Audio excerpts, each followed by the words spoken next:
C'est vraiment intéressant de comprendre quelle va être l'évolution du nombre d'écrans dans les cabines de tracteurs et puis quel va être le type d'information qui va être affiché. C'est le thème de cette nouvelle rubrique, le Mac de la Tech, en partenariat avec 365 Pharmanet.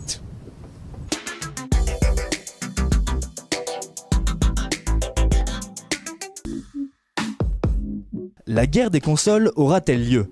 Bon, vous l'aurez évidemment compris, on ne va pas évoquer dans ce nouveau numéro du Mac de la Tech l'arrivée des nouvelles PlayStation 5 ou Xbox Series X, mais bien des terminaux à l'intérieur des cabines de nos tracteurs. Alors, entre les constructeurs et les spécialistes historiques des terminaux pour les machines agricoles, qui en sortira vainqueur ? À mon avis, c'est quand même la console de première monte qui est fabriquée et conçue pour un matériel donné, qui est la plus adaptée à un matériel donné. Bien sûr, on peut mettre de la console de deuxième monde comme du Trimble, comme du Topcon, comme un certain nombre de consoles. L'adaptation, la capacité à être interopérable fait que quand même la console du constructeur est quand même beaucoup plus adaptée.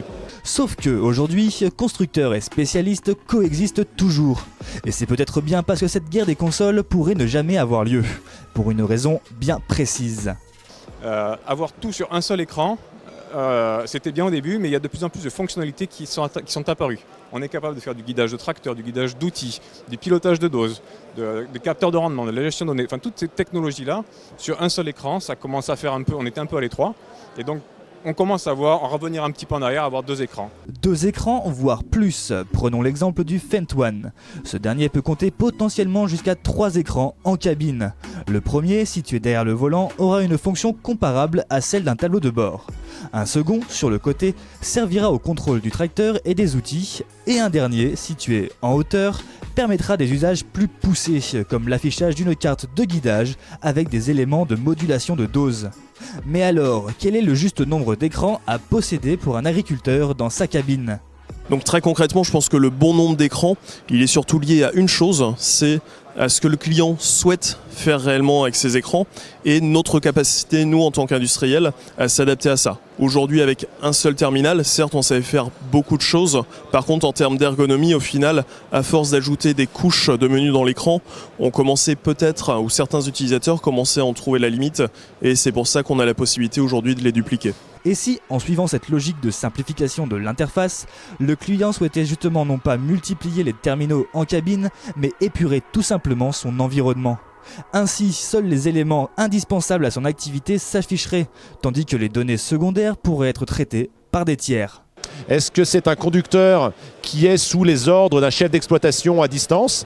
Auquel cas, la console va être surtout à disposition pour afficher la consigne du jour, dans quelle parcelle je vais aller, quelle application, quel réglage de mon tracteur, quel conseil de pression. Ou est-ce que demain, on imagine plutôt des exploitants dans leur cabine de tracteur qui vont être à la tête de 200-300 hectares tout seuls et pour lesquels la cabine va être leur bureau du quotidien. En allant encore plus loin, on peut imaginer que le support console avec écran tactile lui-même ne représentera plus aucune utilité. D'autres technologies pourraient prendre le relais.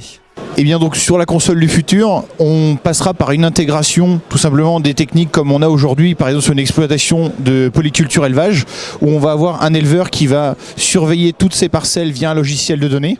La même chose sur l'élevage, avec des robots de traite où on va avoir toutes les données de toutes les vaches qui vont pouvoir être suivies. Et bien sur les tracteurs, ce sera exactement la même chose, un terminal qui sera une interface, par exemple comme on l'a aujourd'hui avec Valtra Connect, qui permet de vraiment séparer la partie maintenance et redonner la compétence de la maintenance non plus au chef d'exploitation, mais à la marque ou à la concession. On pourrait ainsi imaginer une interface en 2025 associant un affichage sur le pare-brise, un système de commande vocale et une intelligence artificielle capable de gérer le flux d'informations et de trier les données en amont pour l'agriculteur. Donc je pense qu'à l'avenir, il y aura peut-être même plus de consoles, pas forcément de support physique, mais peut-être uniquement sur la vitre ou un hologramme, ou voilà. D'ici 10 ans, c'est possible. À l'image de la démocratisation des interfaces tactiles, de nouvelles technologies pourraient bien venir bouleverser nos certitudes sur la décennie qui s'annonce. Tenez par exemple, au Consumer Electronics Show de Las Vegas cette semaine, une entreprise française a dévoilé un nouveau concept d'écran tactile, où il est possible de sentir le relief des informations affichées à l'écran. De quoi ouvrir de nouvelles perspectives pour nos consoles en cabine.